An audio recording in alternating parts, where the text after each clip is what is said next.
Engineer Gold Mines is focused on the exploration and development of the historic high-grade Engineer Gold Mine situated 32 kilometers southwest of Atlin, British Columbia. Engineer Gold Mines is fully permitted for surface and underground exploration with the drill program now underway. Engineer Gold Mines Limited trades on the TSX Venture Exchange, symbol EAU. For more information, please visit us at engineergoldmines.com. You're listening to HowStreet.com radio, available online at TalkDigitalNetwork.com. Welcome to HowStreet.com radio, the online source for market opinions. Here is Jim Goddard. My guest is Hilliard Macbeth, author of the second edition of the book When the Bubble Burst, Surviving the Canadian Real Estate Crash. He's also a portfolio manager and financial advisor in Edmonton. His website, MacbethMcLeodGroup.com. Welcome back to the show, Hilliard. It's always great to be on your show. Hilliard, what's your Twitter handle? HMACBE. So it's like my first name, H from Hilliard, and then the first few letters of Macbeth, MACBE. HMACB. Yes, that's it. I was going to say, weren't they a rival company with HBC, the Hudson Spade Company, back in the 1600s? Yeah, those guys. Those guys. Hilliard, Canadian real estate, we keep hearing the government making noises about, we will take measures to make it more affordable. Is that always, I don't know, bad news whenever governments get involved? Because they seem to just make it worse. Well, the last 6 years I've been involved in this, there's been quite a few changes. Like they had, shortly before I got interested in this, they had 40-year amortization and zero down payment. And that lasted, and then they started reducing it to 35 years and 30 years, and eventually got back to 25 years, where it was before. And then they said, okay, you got to have a 5% down payment with CMHC, or you got to have a 20% down payment if you don't want to pay the CMHC.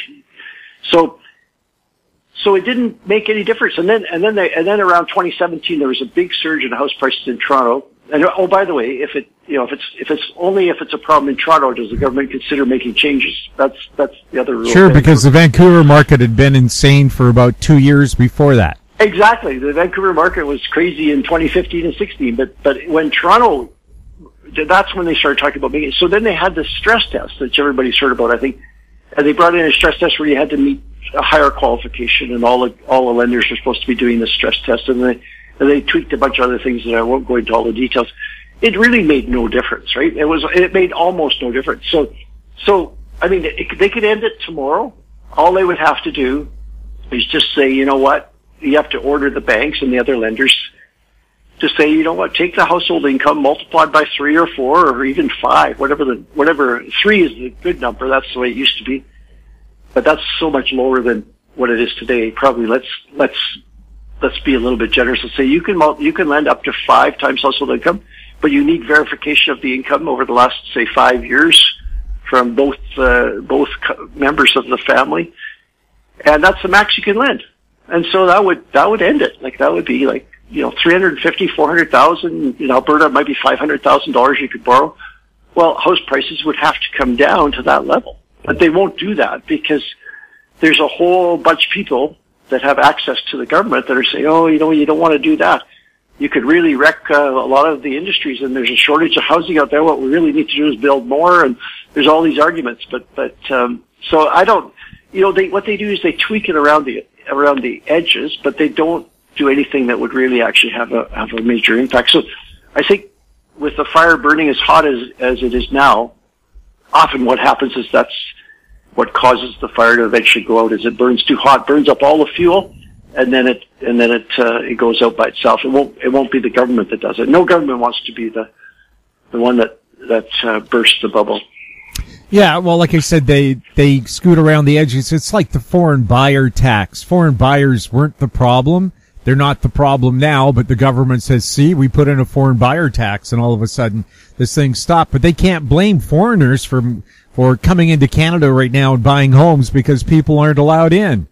Well, there's so many ways around it. I mean, you have a student in Vancouver that's, the money comes obviously from foreign sources, but the actual buyer of the house for what was that one house, $40 million or something, was a student, a UBC student that had income of $5,000 a year. So, I mean, there's so many ways around these things. And, well, also, there's a foreign buyer tax, but there's no rules about who lends you the money. And I think the way money launderers now are working in Vancouver is they will say, we'll buy that place, we'll provide the mortgage on it, you don't pay anything on that mortgage, you default, and they take over the property. And yes. They've gone around the foreign buyer tax. Well, yeah, like you think about all of these second and third mortgages that are out there, and the money is available. It's very plentiful. And at one time I thought it was, like baby boomers getting a HELOC on their equity in their home and then lending it out to get, like 8 or 9 or 10% interest. And there is some of that, but I think the bigger amounts of money is a perfect way. So you come in and you're the second or third mortgage on a property. It's highly levered to start with. And one of the options when the people default, if you're the third mortgage, is to pay out the first and the second mortgage and take over the property. So you've done it, and you don't have to go through the any Foreign Investment Review Act or any kind of money laundering legislation. You just do it sort of from the side door. And I think there must be a lot of that going on. But there's a book coming out later this week by Sam Cooper. He used to be a journalist in Vancouver, and then he moved to Ottawa. And he's got a book. Apparently, it's going to reveal all the secrets of the money laundering that went through Vancouver. Primarily money coming in from China, I think. But it's going to be a blockbuster. Apparently, I haven't seen a copy of it yet. Well, the money laundering inquiry in BC has now wrapped up, and they'll have a report in the fall. But they had the former Premier Christy Clark on. Were you aware that this stuff was going on? No, but it was pretty clear to me at the time. They disbanded the police squad that was supposed to investigate possible money laundering in casinos, and the government was much more interested in getting revenue from whatever source so they could say they had a balanced budget. The Attorney General didn't seem all that keen on investigating possible money laundering. I had a friend who said to me she had $1,000 in chips and a guy bought them off her for $1,300, and I asked the head of the police squad, I think the week before they were disbanded. And he said, yeah, it's money laundering. It's going on. It's in the open. And every time I make inquiries about should I go in and bust them, they went, no, that makes casinos nervous. The River Rock Casino in Richmond upright called politicians and said, please don't send uniformed police officers into the casino for routine checks because it makes our customers nervous. Yeah, that was going on, and there's that famous video of the guy walking in with a hockey bag full of cash. Yeah, what would drug dealers do without hockey bags? Yeah, but the thing is, the Peter German report came out in 2016 or 2017. The estimate was that $15 billion worth of money went through Vancouver in 1 year. I think the year was 2015, and that wasn't even the biggest year. The biggest year was 2016. So.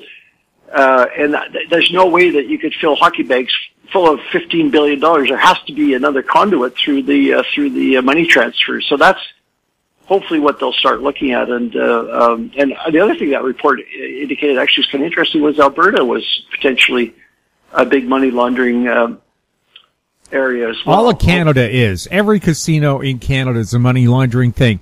There was something like BC had no prosecutions. Ontario had 8 or 9. I don't think Quebec had any for money laundering over the last 10 years. It's a crime that goes seriously unreported and uninvestigated and seriously unprosecuted. Governments are addicted to that gambling money, and they don't care what the source is.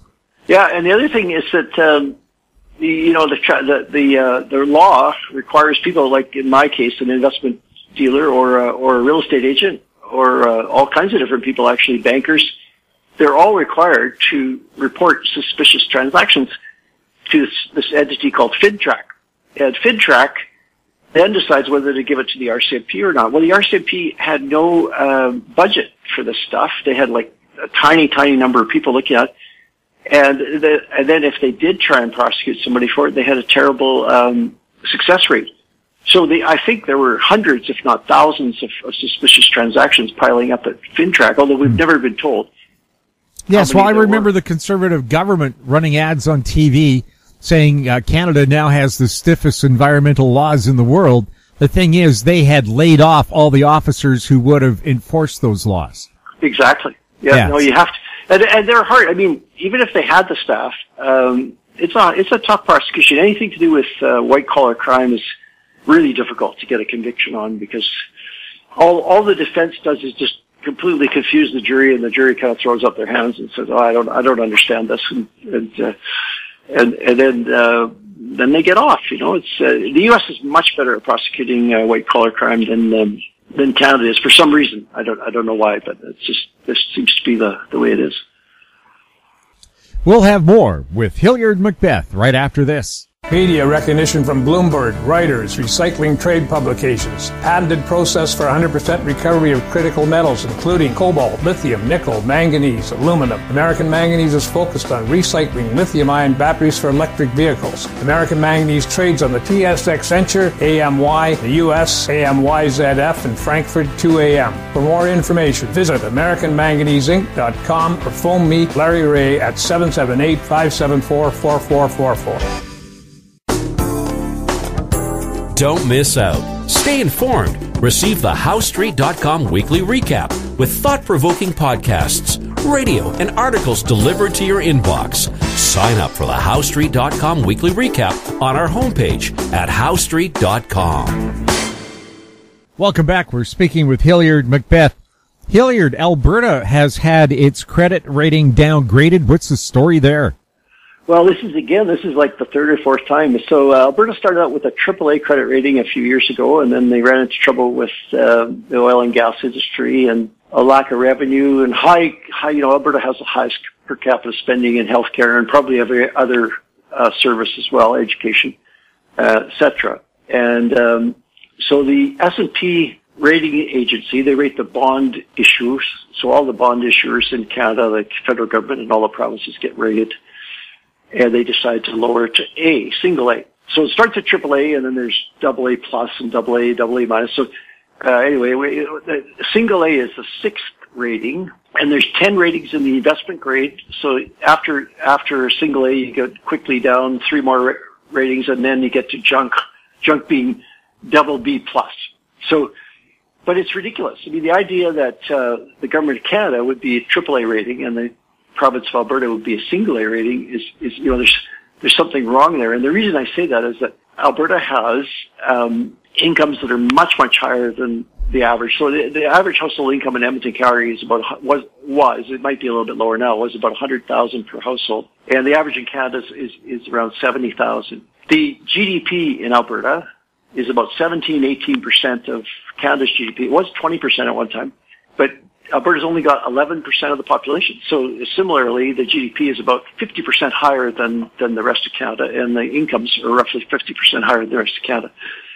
So the only problem that Alberta has is they just don't tax enough, right? It's not like they're in financial difficulty or anything. It's just that the province has decided, for political reasons, that they're not going to have a sales tax, and they're not going to charge high income taxes on people, and they're not going to charge all these other taxes that other provinces charge. So, for instance, the government of British Columbia has a AAA credit rating, and they're doing much better than Alberta. But so I guess maybe the ratings agency is trying to send a message to Alberta, say, get your act together. But unlike other provinces where they've already got a 15% sales tax, including the federal part, and Alberta's got just the federal part, which is 5%. So there's 10 points of sales tax room in Alberta that's not being used. And if they did add in that to bring it up to the other provinces, Alberta would be running a pretty significant surplus right now instead of a very large deficit.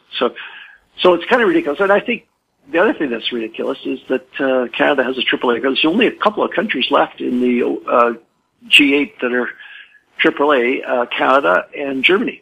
And Germany's got a much more fiscally conservative regime than Canada has. So Canada, I think the government of Canada's rating is too high, and I think the Alberta rating is too low. But you don't really know what's going on with these ratings agencies. We learned in 2008 that these ratings agencies are doing their ratings partly because they're telling the client what they want to hear, right? So maybe they want to send a message to Alberta, or maybe who knows what's going on behind the scenes.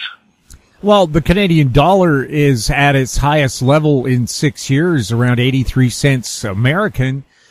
What's behind that? Well, I guess it must be that the oil price is back up to $70 a barrel. That's the only thing I can think of, because everything else looks, well, I guess real estate's still doing well, but that's and lumber.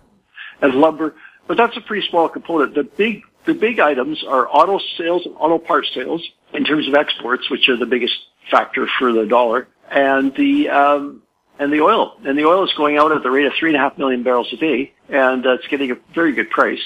And but is it going to last? You know, that's the thing. I mean, it's very unlikely with all the shale oil that the U.S. has, and with the slowdown in the demand for oil, that Alberta is going to be able to continue to sell that 3.5 million barrels forever. So, you know, they're coming up to November when they have to go to that conference of the partners in Glasgow to talk about how much they're going to cut their emissions. And the Trudeau government already said they wanted to cut them by 40 to 45%. Well, you can't cut them that much without doing something about the Alberta production. And that's going to become a major battle. It might even become a constitutional crisis and a financial crisis, both. So it's surprising that the Canadian dollar is so high, over 80 cents. But you know, I guess I enjoy it while you can. It's a good opportunity for people to diversify outside of Canada, because it definitely would, I think, be a good move for everybody right now, is if they don't have diversification out of Canada, that they get some. And at 82 cents, it's a great time to do it. Now, it might be bad news for Alberta as well. Air France, in an effort to go to what they call sustainable fuels, flew an A350 Airbus from Paris to Montreal using 16% vegetable oil mixed in with its traditional jet fuel. Is that a threat to the fossil fuel industry? Well, you know, they could do that. They could always do that. I was talking to a helicopter pilot once, and he said, you know, you could throw, it's basically like a diesel. It's sort of like a heavy diesel. It's like, they call it kerosene, but it's almost anything will run in there. You know, you put any number of things in there, and it would work, because it operates under very high pressure and that. But they're trying to figure out, the International Aviation Agency, hopefully when the air travel comes back, if we get past this virus, or when we get past it, they're trying to figure the next big challenge is going to be the emissions. And unlike cars, which can easily go to electric, big planes cannot go electric, so they have to figure out what an alternative. I don't think it's going to be biofuels, as they call it. I think it's more likely to be something like hydrogen. But the problem with hydrogen is that it requires a big change in the configuration of the airplane. So the hydrogen fuel would take up a lot more space. It's very light, which is why it'll work in an airplane, but it's also the volume is much bigger than the fuel they use now. So that would mean the planes would have to be redesigned. So in the meantime, they might try and do it with biofuels, but you know, I think the numbers are pretty crazy. The amount of agricultural land you'd have to convert over to making fuel instead of food would completely disrupt the food industry. So we might have to live with airplanes, you know, putting out more emissions for a few more years. But you know, all of transportation, including cars and trucks and trains and planes, buses, is only 17% of the emissions. So it's not like airplanes are a pretty tiny amount of that as well. So it's not necessarily something that we need to do right away if we're still trying to get to zero carbon by 2050. How practical now, if they start to shift to this biofuel thing? I know when China had some bogus reason for not buying Canadian canola, I thought a great opportunity to convert it to biodiesel, which is what they'd be using in the airplanes. But is that really sustainable over the long run? Don't humans have to eat that stuff? You know, they can always make more of it. You know, it's like, you know, if they wanted to turn over the agricultural land to creating biofuels, it's certainly possible. And, I did read the amount of land, but it's a very large amount of land. And, you know, one of the problems with it is, in Brazil, they're cutting down the Amazon forest to grow soybeans. And they would just go ahead and cut more forests and produce oils that could be put into the fuel tanks. So the thing is that what we want, right? Hydrogen can be created from water using 100% renewable energy out of solar and wind, concentrated solar power. And so I think that makes more sense. And the costs of that are high right now, but they're coming down very rapidly as more work is done to it's the cost of the electrolyzer is the big thing. And the cost of the electrolyzers are coming down. There just aren't very many of them being made yet. So once they start to make lots of electrolyzers, then the cost will come down.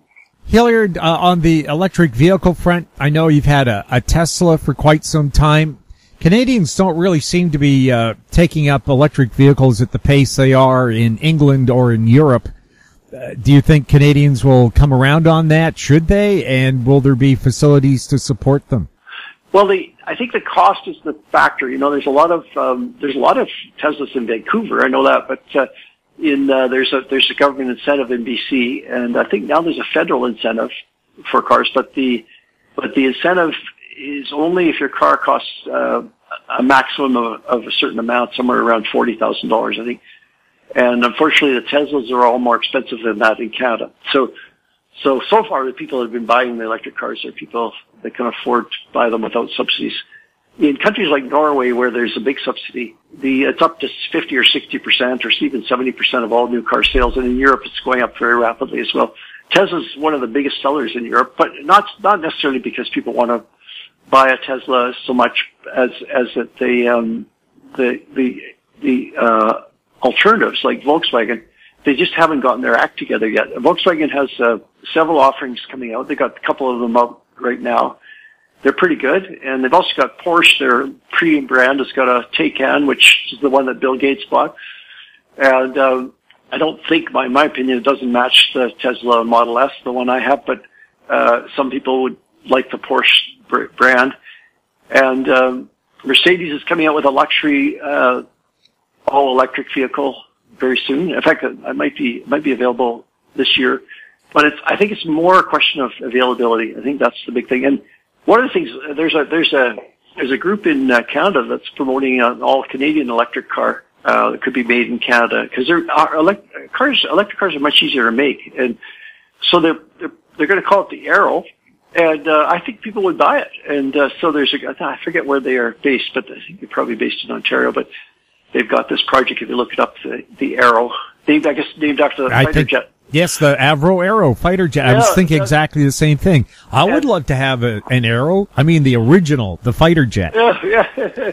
Well, which was so advanced. As fast, Yeah. Well, yeah, now a lot of people are worried. Electric cars, their experience with electric vehicles, perhaps a golf cart, which isn't the speediest vehicle on the planet. What's it like driving a Tesla?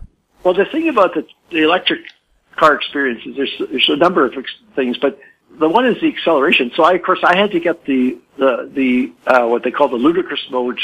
That's a reference to the movie Spaceballs, and that version goes 0 to 100. The current car that I have in 2.5 seconds. And there's a new one coming out next year that'll go in 1.9 seconds. So I looked up Lamborghini because they said Today they said they're coming out with an electric model, but it turns out it's just a hybrid. It's not an all-electric model. So at the moment, a two-seater Lamborghini, flat-out racing car, is 2.8 or 2.9 seconds. So this big four-seater, heavy electric Tesla Model S beats the Lamborghini by quite a bit. And the reason it does is because the power is instantaneous in electric.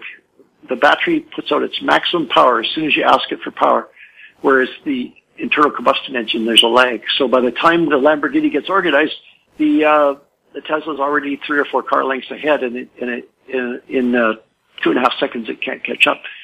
Now, after you hit 100 kilometers an hour, the Lamborghini eventually passes the Tesla, but whoever goes that fast, right?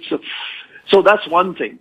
And even if you don't buy the electric car that has the extra powerful option, it's very, very powerful acceleration, which is really nice. And the second thing it's really different is when you take your foot off the gas, that energy off the power, the energy goes to recharge the battery. So the generator, the motor goes in reverse and starts charging the battery. And so it slows down because that's taking some energy and converting it to electric power in the battery. And so you never have to use the brakes. So they call it one pedal driving, and like once you get used to it, it's so much nicer than the other kind of driving. So you get really good at judging how when to back off, so you can glide to a stop at a stoplight and stuff like that. So, and then the third thing that's actually surprising in Canada is in the winter. So there's a positive and there's a negative. So first of all, the negative, the battery doesn't hold its power as well in the winter. So if your range goes down. So if you normally have a 500K range in the really cold weather, it goes down to say 300K, about a 40% loss. Not at minus 15, but at minus 25, minus 30 it does. That's the negative. But the positive is much more important. And the positive is in the app on your phone, you turn the heat on in the car. And by the time you walk to your car from the restaurant to the parking lot, the car's already toasty warm. It takes literally a minute and a half, 2 minutes, even at minus 30, to warm up that car because it's electric heat. It's instantly on, and there's no delay. So there's a lot of other great things about electric cars, but I think, and of course, the sound is much smaller. There's no smell of gasoline, and lots of things like that people. How much does annual maintenance cost you on your Tesla? So March was my anniversary.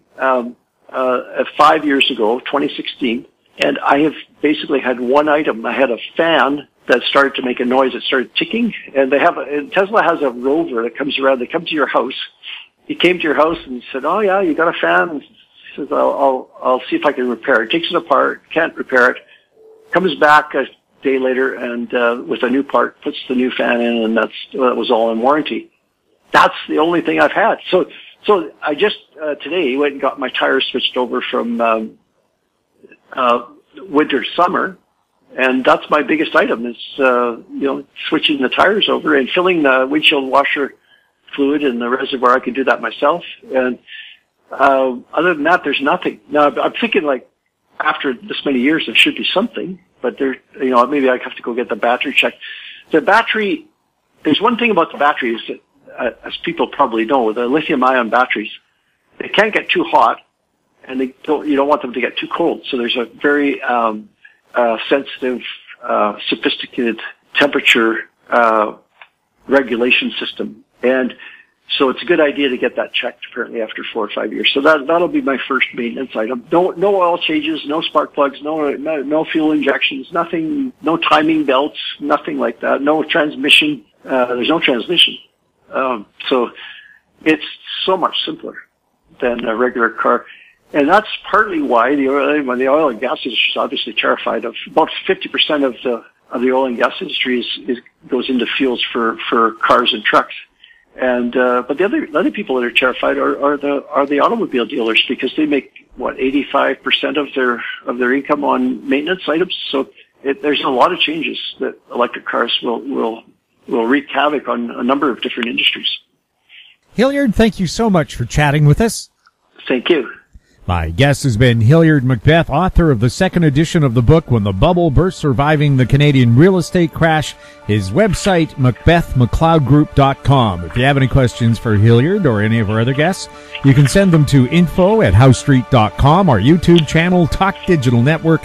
Find us on Twitter @HouseStreet. We're also on Facebook. I'm Jim Goddard. Thank you for listening.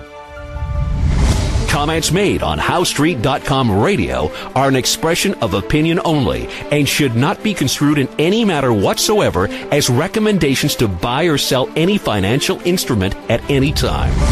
Available online at TalkDigitalNetwork.com. HowStreet.com radio is a production of HowStreet Media Incorporated.